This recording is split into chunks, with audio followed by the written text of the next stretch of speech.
And how Sure. long was the, I just want to know, I'm sorry.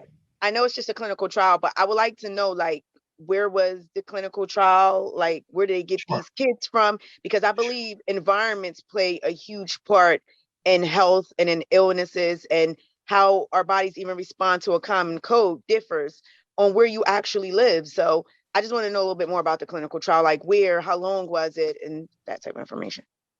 So, um, just a point of interest, just a little bit of background for me. So, I'm a former FDA medical officer. So, been part of the process, and one of the things I think we're all learning about how these things, and again, to kind of say that the way these clinical trials were set up, the way that they were vetted through not only the FDA but through the general scientific community who are not invested in the pharmaceutical companies and things like that.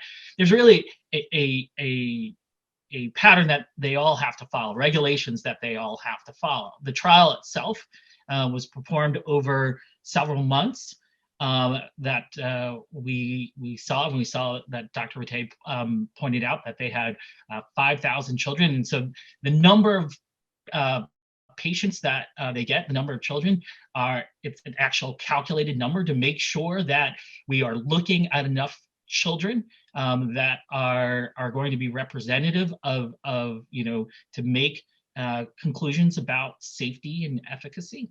The trials are performed at multiple places across the country at institutions and medical centers and hospitals across the country to ensure that we're getting a diverse population that again is representative of all people. So it's not just coming from one location or one place is holding the trial. And so we are accounting for the idea of that this vaccine needs to be safe and efficacious